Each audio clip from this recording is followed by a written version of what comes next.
Hello అందరికీ, ఎలా ఉన్నారు? నేను చాలా చాలా బాగున్నాను. మీరు మీ ఫ్యామిలీ మెంబర్స్ అందరూ బాగున్నారని మనస్ఫూర్తిగా కోరుకుంటున్నాను. అండ్ ఇది మన వేల్స్కి మేము 3 days ఐటనరీ అనుకోకుండా, అసలు ఇది ప్లాన్ అని అనుకోకుండా, జస్ట్ క్యాంపింగ్ సైట్స్లో 2 days ఉండి థర్డ్ డే ఏదైనా దగ్గరలో ఉన్న ప్లేసెస్ చూసుకొని వద్దామని అన్న ప్లాన్ తోటి వెళ్ళామన్నమాట. నేను, తమ్ముడు ప్రశు అండ్ తమ్ముడు వాళ్ళ కొలీగ్ దీప, వాళ్ళ హస్బెండ్ భార్గవ్ ఫ్రెండ్స్ ఇద్దరు, వాళ్ళు కాకుండా ఆనంద్ అండ్ వాళ్ళ వైఫ్ రమ్య కొత్తగా వచ్చిందనమాట యూకేకి. తనని తీసుకొని అందరం కలిసి 2 కార్స్లో బయలుదేరిపోయాము. యాక్చువల్లీ 3 కార్స్లో వెళ్ళాము. అందరం కలిసి క్యాంపింగ్ సైట్ దగ్గరే కలుద్దాం అనేది ప్లాన్ ఉండే అనమాట. మేము సిటీ నుంచి 2:30కి అట్లా బయటకు బయలుదేరాము. అండ్ నడుపుతుంటే మాకు అర్థమైపోతుంది మంచి ఒక మూల ప్రాంతాలకు వెళ్ళిపోతున్నాము సిటీ నుంచి దూరంగా అని చెప్పి. డ్రైవ్స్ ఎంజాయ్ చేస్తూ చూస్తూనే మేము వెళ్ళాల్సిన క్యాంపింగ్ సైట్ ప్లేస్కి వచ్చేసామన్నమాట. వేల్స్ చాలా చాలా బ్యూటిఫుల్ ప్లేస్ అనమాట. చాలా తక్కువ మంది ఉంటారు, ఎక్కువ షీప్స్ ఉంటాయి. అండ్ నేనేమనుకుంటుండే ముందు, ఈ ప్లేస్ చూడనంత వరకు నా దగ్గర కొన్ని డబ్బులు ఉంటే ఒక మంచి stationery shop, fancy stationery shop పెట్టుకోవాలని ఇంట్రెస్ట్ ఉండే అనమాట నాకు. కానీ ఈ ప్లేస్ చూసిన తర్వాత ఒక ప్లేస్ తీసుకొని ఇలా ఎయిర్బిఎన్బి లాగా కన్వర్ట్ చేస్తే ఎంత బాగుంటుందని అనిపించింది. కానీ వన్స్ ఆఫ్టర్ వీ చెక్అవుట్ నాకు ఏమనిపించింది అంటే, లైక్ మెయింటెనెన్స్ అది ఇదంతా కథనే, ఇది కూడా పెద్ద తలకాయ నొప్పి అని అనిపించింది. మీకేమైనా బిజినెస్ ఐడియాస్ ఉంటే నాతో షేర్ చేసుకోండి, ఎప్పుడైనా కలిసి బిజినెస్ స్టార్ట్ చేద్దాము. ఇవి మేము బుక్ చేసుకున్న క్యాంపింగ్ సైట్స్ అనమాట. అయితే ఇలా ఈగ్లూ షేప్ లాగా ఉంటుంది. మేము 2 బుక్ చేసాము. ఇదేమో 5 members ఉండడానికి, ఇంకొక చిన్న క్యాంపింగ్ సైట్ అబ్బాయిలందరూ పడుకోవడానికి అన్నట్టు 2 బుక్ చేసాము. ఆవిడ లోపలికి తీసుకెళ్ళి అన్నీ చూపిస్తుంది అనమాట. ఇది ఇలా ఉంటుంది అట్లా అట్లా అని చెప్పి. నైట్ చలేస్తుందేమో అనే టెన్షన్ పడ్డాం మేము. కానీ ఆవిడ చాలా వరకు బెడ్షీట్స్ అని అవన్నీ అన్నీ సర్ది పెట్టేసి ఇక్కడిక్కడ ఉన్నాయని చెప్పింది. అండ్ ఆ లైట్స్ కూడా సోలార్తో పనిచేస్తుంది, మీరు బ్యాటరీస్ ఎక్కడ పెట్టుకోవాలనుకున్నా పెట్టుకోవచ్చు అని చెప్పేసి చెప్పింది. అండ్ ఎలా వాడాలి, ఇదేంటి, ఇది ఫైర్ వుడ్ అనమాట. మనకి ఎప్పుడైనా నైట్ ఫుల్గా చలేసింది అని అంటే ఆ ఫైర్ వుడ్ దాంట్లో వుడ్ పెట్టేసి కాల్చుకోవచ్చు మనమే. అండ్ ఇది ఎమర్జెన్సీ టార్చ్ లైట్స్ అని చూపించింది. పక్కనే మా గిఫ్ట్ షాప్ కూడా ఉంది, మీకు టైం ఉన్నప్పుడు ఇక్కడిక్కడ వెళ్ళని చెప్పేసి మంచి సజెషన్స్ అన్నీ చూపించింది అనమాట.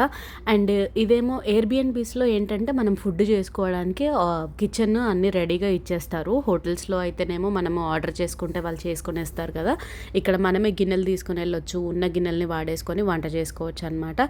సో మేము బార్బిక్యూ సెటప్ తెచ్చుకున్నాము. సో ఇవాళ నైట్ మేము తెచ్చుకున్న సామాన్లన్నీ ఏదో ఒకటి రైస్ పెట్టేసుకొని తినేసి నెక్స్ట్ డే షాపింగ్కి వెళ్ళి దగ్గరలో ఉన్న ప్లేసెస్ ఏదైనా చూసుకొని వచ్చి సామాన్ కొనుక్కొని మళ్ళీ ఇక్కడికే త్వరగా రావాలి, టైం స్పెండ్ చేయాలి అనేది ప్లాన్. అండ్ ఇక్కడ మనము మంట పెట్టుకోవడానికి ఊర్లలో అయితే ఎలా అన్ని కట్టెలు తీసుకొని వచ్చి పోగు చేసుకొని కాల్చుకుంటాము, కానీ వాళ్ళు అక్కడ ఆల్రెడీ వుడ్ మనకి సప్లై చేశారనమాట. దాని లోపలికి కెరోసిన్ కానీ కొంచెం సప్లైస్ కావాల్సినవి ఉంటాయి కదా, అవన్నీ ఉన్నాయి దాంట్లోనే. అండ్ ఇక్కడ ఏంటంటే మేము బుక్ చేసుకున్న సెకండ్ క్యాంప్ సైట్ కొంచెం దూరంలో ఉంది. సో అక్కడ నుంచి ఆవిడ చెప్తుందనమాట, ఇక్కడ పక్కన హ్యాఫ్రన్ ఫారెస్ట్ అని ఒకటి ఉంటుంది మనకి. హ్యాఫ్రన్ అనేది ఫారెస్ట్ పేరు అనమాట. ఇలా ఇంట్రడక్షన్ ఇచ్చేసిన తర్వాత అసలు మమ్మల్ని మొత్తానికి వదిలేసి ఆ ప్లేస్ అంతా ఇంకా మీదే అన్నట్టుగా నీట్గా మనకి చాలా ప్రైవసీ వచ్చేసారు.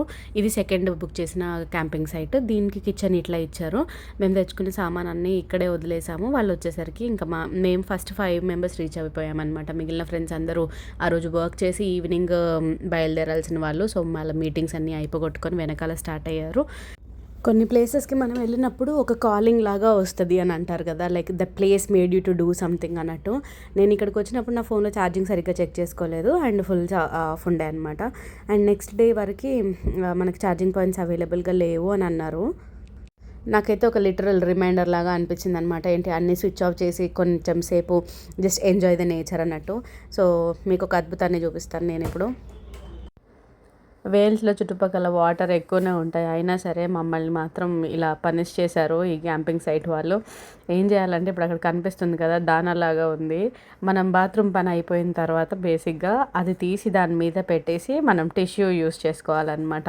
వాటర్ లేవు ఈ క్యాంపింగ్ సైట్లో, అంటే ఉన్నాయి కానీ ఈ బాత్రూమ్ ఫెసిలిటీలో లేదనమాట. సో మేము అందరం ఏం డిసైడ్ అయ్యామంటే, పని పొద్దున్నే కానిచ్చుకొని స్నానం చేసుకొని తర్వాత పనులు చేసుకోవాలని చెప్పి ఈ పెంట మాకెందుకు చూపిస్తున్నావు కృష్ణ అని అంటే this is part of vlogging yeah. మీ అందరికీ కూడా తెలియాలి కదా మేము ఏం చేసామని. అక్కడి నుంచి లోపలికి వచ్చేసి సరదాగా కొంచెం సేపు ఇంకా కబుర్లు చెప్పుకున్నాము అండ్ వీడియోస్ తీసుకున్నాము అనమాట. లోపల చాలా బాగుండే ఎక్స్పీరియన్స్. ఫస్ట్ ఆకలేస్తుందని చెప్పి ఒక స్నాక్స్ తినేసాము. అవి వేడి వేడి మార్ష్ మెలోస్ అనమాట. బార్బిక్యూలో తిందామని చెప్పి సైడ్కి పెట్టేశాము. వీళ్ళు మంచిగా హాట్ ప్యాక్స్ కూడా అరేంజ్ చేసి పెట్టారు వేడిగా ఉండాలని చెప్పి. సో ఒకసారి మా ఏషాలు చూడండి మీరు.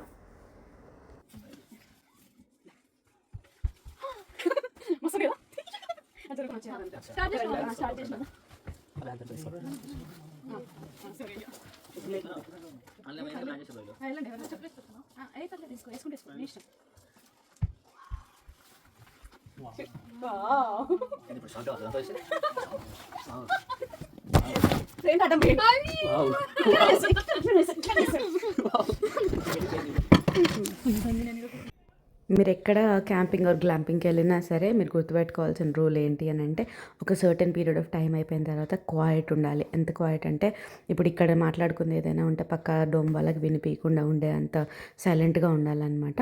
అండ్ ఇవి మేము తెచ్చుకున్న గ్రాసరీస్ వంట వండేసుకున్నామని చెప్పాను కదా, వండుకొని నేను చక్క మళ్ళీ పాటలు వింటూ మొత్తం చీకటి అయిపోయిన తర్వాత పైన క్లియర్ స్కై ఉండే చుక్కలు చూసి చాలా రోజులైంది అసలు. మంచిగా పాటలు పాడుకున్నాం, కొంతసేపు కథలు చెప్పుకున్నాము. అదంతా ఎందుకు రికార్డ్ చేయాలి అని చెప్పేసి నా ఫోన్లో బ్యాటరీ అయిపోయింది టు బీ ఆనెస్ట్. ఇంకా అదంతా రికార్డ్ చేద్దామని అనుకున్నాం. కానీ ఇలాంటి ప్లేసెస్ మనల్ని ఏం చేస్తాయి అని అంటే they'll force us to go quiet and go offline అనమాట. విరూపాక్ష సినిమాలో నుంచి చూపిస్తాను. అదే అక్కడ చూస్తుంటే రాత్రి దయ్యాల్లాగా చేతబడి స్టోరీస్, దయ్యాల స్టోరీస్ అన్నీ చెప్పుకుంటూ నవ్వుకున్నాం అనమాట. ఇంకెంత గట్టిగా మాట్లాడితే వినిపిస్తుందా అని చెప్పేసి కొంచెం దూరం దాకా టెస్ట్ చేసి వేరే వాళ్ళకి డిస్టర్బ్ అవ్వకుండా క్వైట్గా పడుకున్నాము. అండ్ ఆ ఫైర్ సప్లైస్ కూడా అన్నీ వాళ్ళే ఇచ్చారనమాట. నైట్ వ్యూ అయితే చాలా బాగుండే. ఇంతటితో డే 1 సమాప్తం. ఇక్కడ నుంచి మళ్ళీ మా డోమ్ దగ్గరికి వెళ్ళిపోయి మేము పడుకున్నాం అనమాట. రేపు మళ్ళీ నెక్స్ట్ వ్లాగ్లో కలుద్దాం. Bye bye lovelies. Good night.